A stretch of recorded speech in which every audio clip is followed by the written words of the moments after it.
Okay, it's time to close a sock. A Kitchener stitch is what's used. Your last piece of yarn came from this stitch. That is your last stitch. This stitch on the other side is where we want to start. We want to get into this stitch without going through this other cord, and we're going down, and we're going to follow that cord. We're going to follow that cord through all the way until we've finished closing this sock. So we're going to go up, down, around, and up, and that is going to pull our last stitch over to where we want to be.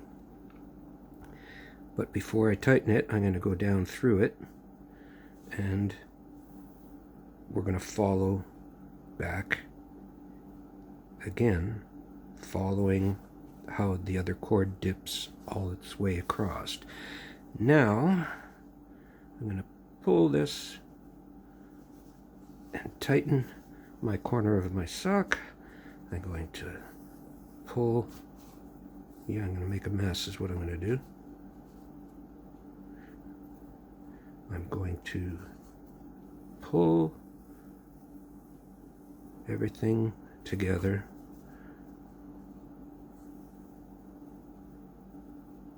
It's helpful if you keep both of the pieces of yarn at the same length.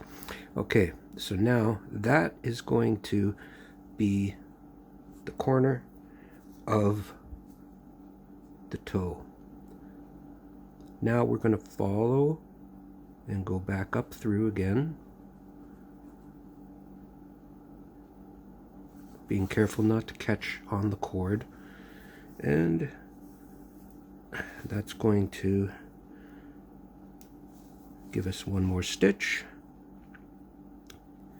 Now we want to find where we came out before on the other side, which is right here. We're going to go down, and then we're going to go back up, following the cord again and making sure not to get caught in it. And this is called the Kitchener stitch. And as you do this, you are closing the end of a sock, and you just keep going in and follow your stitch back to the next one, following the cord, and you just keep going. And I'm sure that you don't really want to watch me do all of it, so I'll just do one more, following the cord around, going back through, and pulling things together.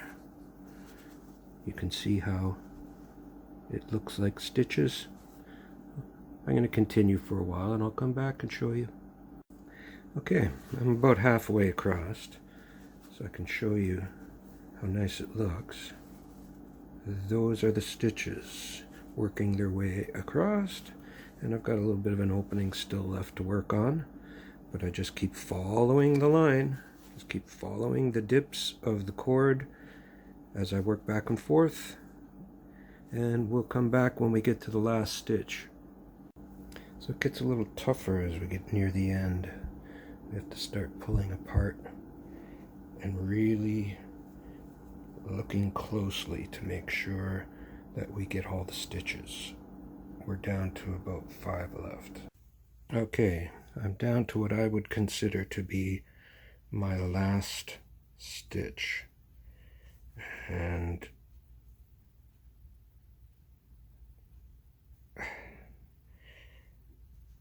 getting into it is a little difficult,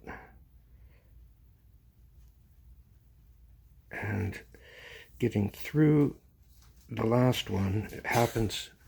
Okay, the last stitch has 2 sets on it because it was a wrap end from the creation of the toe, we want to go into those, but we want to continue and go out the back to get our thread out of the way so that we can then remove the cord.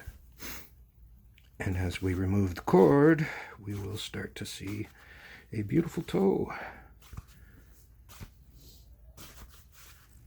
And hopefully we haven't gone through the cord in any spot that would cause it to stick, because it can, and sometimes you have to get in there and cut it apart with scissors. So the cord is gone, the toe looks good, and we need to go back over to the very end here and make sure that we have not missed a stitch anywhere, and we haven't. Now we're going to pull this last stitch to the inside of the sock.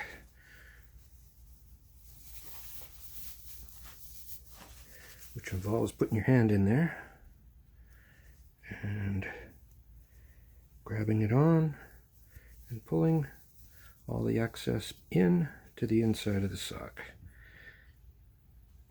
There's a beautiful toe. Now I'm going to turn the sock inside out and we're going to tie off the excess. I like to just work my way through some stitches to get over to my first row of ribbing, and then I just go in and around and in and around and in and around, and I work my way up the ribbing about the length of what my needle is, and then I pull it up, not too tight, just enough to get it in there. Then I turn around and I do the same thing back down. Come on. I do the same thing, working my way back down, and this will tie in the end piece of yarn so that the sock does not unravel. And once this goes through the wash, you'll never be able to pull it out of there. So that's it, and then we just snip it off here.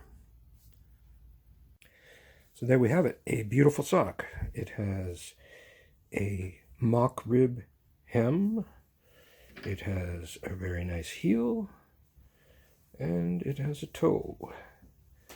And it's a random white and brown pattern that just patterns itself depending on the tension of the yarn as it's coming off and going through the machine.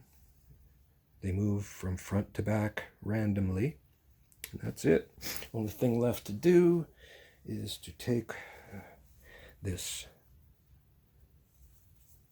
cord and wrap it back up again for next time. As I say, I don't really waste a whole lot of anything. Some people would use scrap yarn, and once they pulled it out, they would throw it out.